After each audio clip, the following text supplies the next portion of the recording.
Welcome to the Macros for Life podcast, where we talk all things macros, business, and marriage.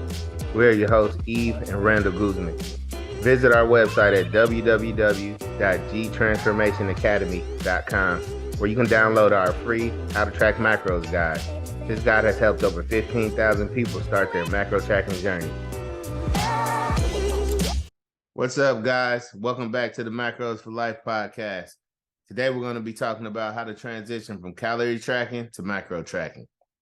This is a great topic because I want everybody to switch from calorie tracking to macro tracking. If you guys don't know what macro tracking is, definitely roll back through some of our podcasts. We know people like to skip to the topics that they like, but if you're not really sure about the basics of macros, definitely check that out. But switching to macro tracking to macro tracking from calorie tracking has definitely been a game changer for us in our strength, our body composition, our metabolism, maintaining weight, just how we fuel our brains, our bodies, and all of that stuff. And we can't wait to share with you guys today how to transition from being someone that's calorie tracking to using macros. So the first thing that you guys want to do is set up a tracking app, and the one that we use and we love is Macros First. This app does have free features that you guys can use day after day, week after week, and it is an app that's really user friendly and you guys are going to like it. So pause this podcast if you need to and go and set up a free account at Macros First. So the first thing that you guys are going to want to do to be able to make this transition is to track your maintenance calories and macros. And to be able to know where your maintenance is going to be, you guys are going to have to figure out your total daily energy expenditure, which is your TDEE. So a quick shortcut that you guys can do is to go to tdeecalculator.net. You'll be able to plug in all of your stats and it's going to come out with your total daily energy expenditure. However, I wouldn't use this website for macros that may be on there, but this will be a really good, accurate place to find your total daily energy expenditure. If you're like, what is my TDEE? It is your BMR, your basal metabolic rate multiplied by your activity factor. So when you go to that site, you'll have to put in, are you sedentary? Are you lightly active? Very active? Plug that in. But those are the two things you guys are going to need to get started: the Macros First tracking app and your total daily energy expenditure. So now we can get started. Right. Now we can get started. So the first thing you want to do after that is going to the Macros First app and create a starting point create a starting point for macro tracking. So you want to set your TDEE calories in the Macro First app as your target. Yep, cool. And then the next thing you guys are going to see in there when you're setting calories, it'll let you set your protein, your carbs, and your fats.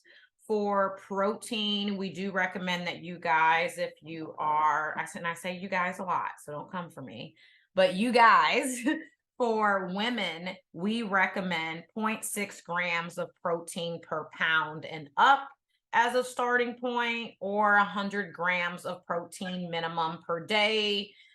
For men, we recommend setting your protein at 0.8 grams of protein per pound or higher, and at least 150 grams of protein minimum per day. So we want you guys to put in your maintenance, your TDEE calories in there.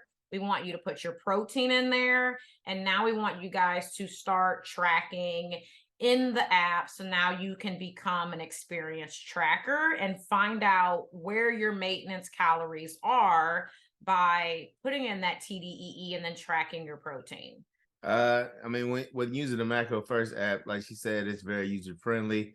So most of the things are searchable, whether you search by brand or you search by the product. Once you search by product, it'll give you multiple different brands to pick from.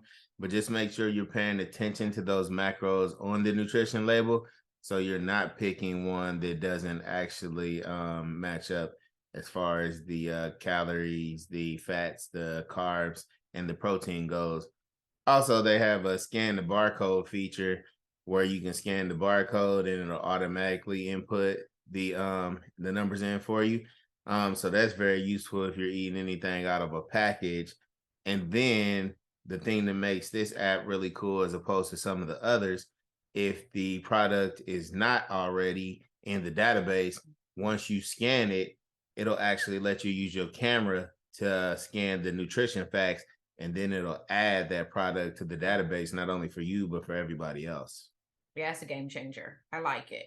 And if you guys find like little things that you're like aren't in there, you can't figure it out, if you guys DM Macros First on Instagram, they can definitely support you guys and help you out. Another tip that I would recommend that even as coaches, sometimes we're shocked that people don't know is using a food scale, you guys, is going to give you the most accuracy. Not to throw shade on anybody or make anybody feel bad. We'll have people come to work with us, whether it's one-on-one, a group, our membership, and they've been tracking for like 6 months, 10 months, a year, and they've never ever used a food scale. They're just scanning, putting it in, and then boom, done.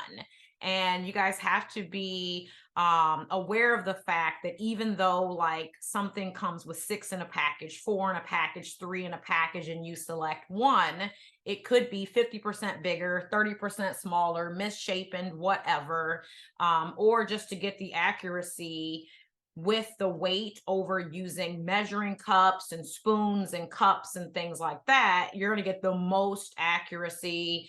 And we find that people that are using a food scale, when they are tracking their calories and or macros, they improve their accuracy by 25% once the scale comes into play. We've had a lot of people follow calories and or macros and go, I'm not losing weight, I'm not losing weight.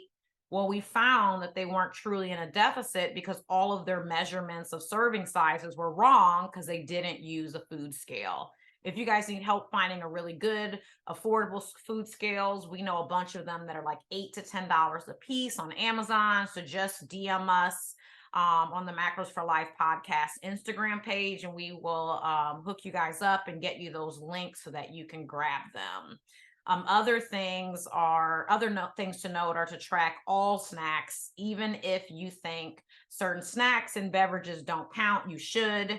I think big ones are like honey mustard, barbecue sauce. Some honey mustard is like 140 calories per serving. Ketchup. Yeah, ketchup can add up, especially if you guys eat, what's the saying, ketchup with fries versus fries with ketchup, and you have a lot. Your creamers, they add up. The thing that I was mentioning to Randall before we started the podcast was when I used to work in management, I would eat like 7 to 8 of those Lifesaver mints a day, and I didn't know that they were adding up. They're what, 5 carbs a piece or something? Yeah, people will eat handfuls of mints easily and not even know it. All of those little things matter. All your bites, your licks, your tastes. So if you're sampling while you're cooking, you got to track that. You're eating your kids' chicken nuggets in the car that they didn't finish, you got to track that. All of that stuff can add up to 100 to even 500 calories a day. So you want to get every single thing in there. Any other things that people miss when tracking? No, just the BLTs in general. Like you said, when you walk in the door from work and you open the refrigerator, a lot of times you might open up the refrigerator and grab a couple bites out of there, this snack, that snack, or grab a handful of pretzels out of the cupboard, whatever it may be. But like she said, it can add up to 500 to even 1,000 calories that quick, and you'll think, oh, well, I didn't lose weight today, and I don't know why, because you didn't track it, because you didn't get full off of it. But those calories add up. Oh, I feel like that's a one-liner. Just because you didn't get full, it still matters. Right. I like that. Just empty calories. Yeah, empty calories. So once you guys have put in your maintenance or your total daily energy expenditure calories in the Macro First app as a new macro tracker, and then have your protein put in there, we want you guys to start tracking everything like we just said for at least 1 to 2 weeks, if not longer, toward the 3-week end. And if you're wondering like why so long, it takes time to get good at tracking, remembering all the things that you eat. It also takes time to get user friendly with the scale, knowing how to get faster, finding mistakes in your tracking, mistakes or errors and entries that you're putting in. And it even takes time to remember to put in all of the meals. Like every one of us has had a day where we woken up and go, I didn't put dinner in last night. And so we want you to do that for 1 to 2 weeks at minimum. But at the same time that you're tracking your food every single day with those starting maintenance calories and protein, we also want you to track your daily weight. And the reason why we want you to track your daily weight is maintenance calories should maintain your weight. And if you're just tracking and not looking at what your weight averages are every day and looking at this 1 to 3 weekly average, you won't be able to find out if the numbers that you have finally started using as your first set of macro tracking numbers are in a maintenance phase for you. Are they a deficit or are they a surplus? This is why tracking at maintenance is so important. People just want to like skip to the good part, but tracking at maintenance or predicted maintenance calories is important to see, are these really maintenance calories?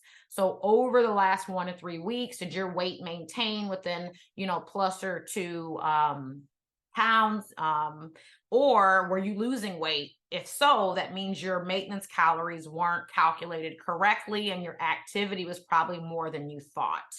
Also, if you're gaining weight, that means that those maintenance calories might have been too high, and maybe your activity was actually a little bit lower, and that's why it put you into a surplus.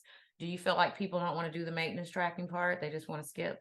Yeah, nobody wants to do maintenance because it's not the sexy part of it. It's not, you're not losing weight.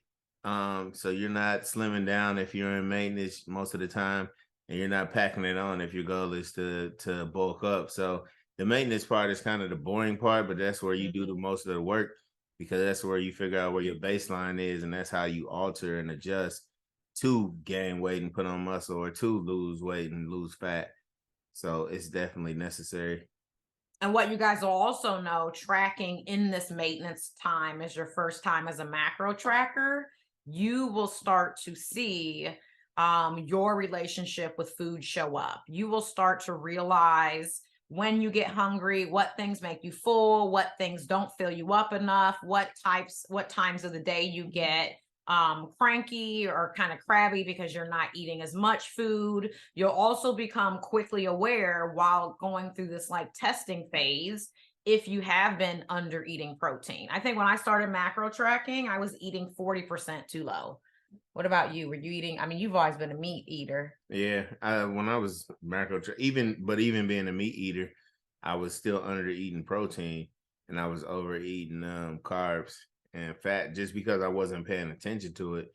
I mean, but before I started macro tracking, I was really eating a lot of processed food. So when you eat a lot of processed food, I mean, typically you're gonna have a lot of carbs, a lot of fat, a lot of sodium, and then you're gonna undereat on your protein. Absolutely. I think a lot of people don't really realize until they go through this phase. So this really isn't a phase just for you to find your maintenance calories, how your body responds to protein, etc. It's also for you guys to start to see where you need to grow from and get accuracy and precision in tracking.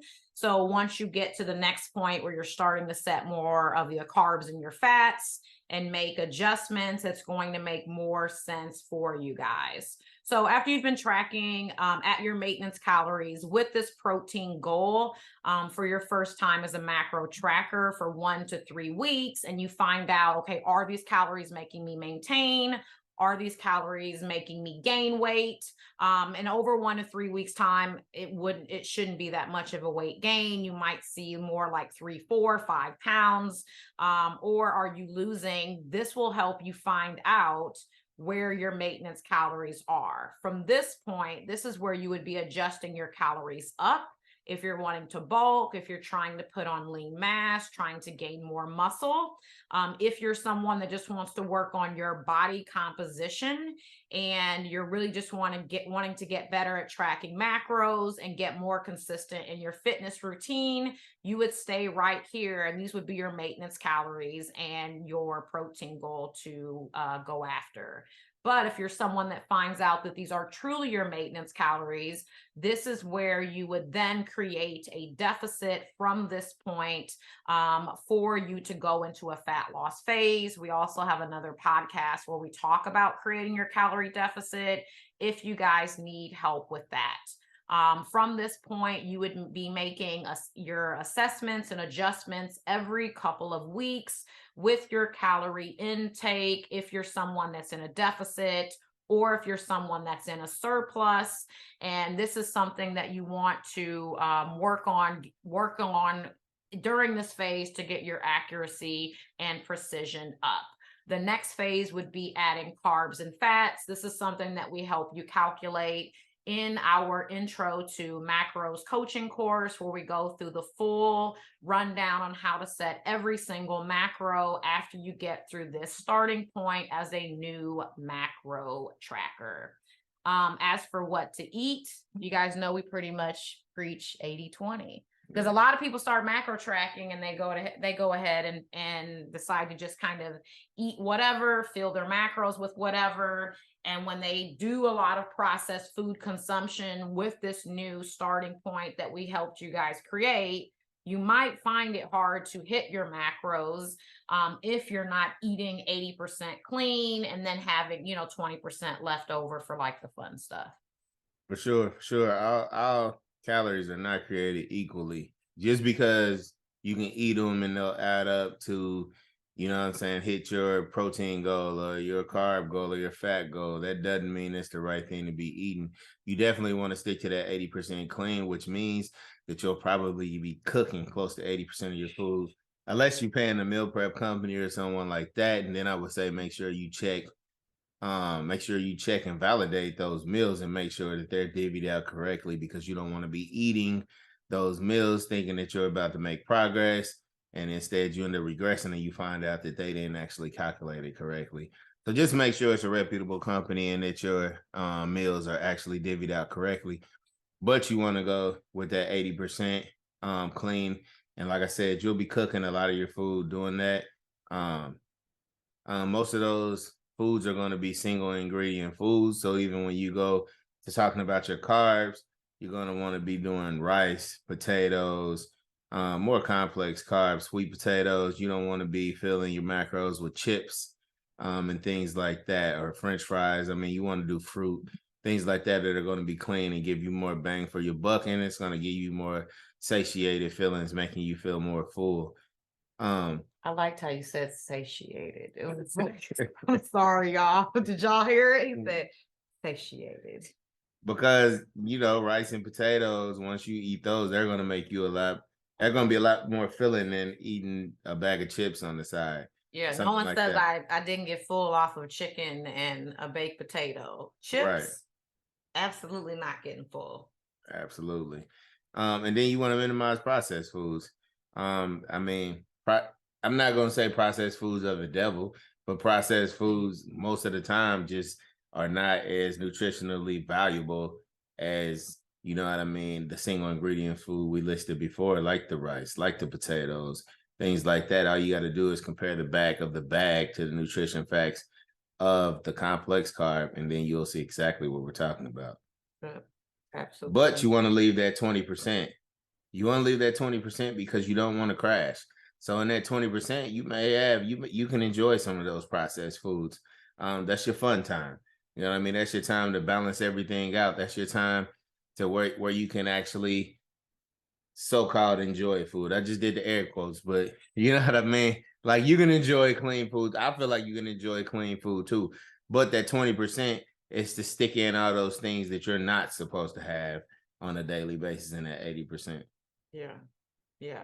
And it has to be that balance. It has to be 80-20 or nobody will stick with it. So that's what makes it fun and enjoyable and sustainable. So I hope you guys enjoyed this podcast today with us helping you transition from calorie tracking to macro tracking.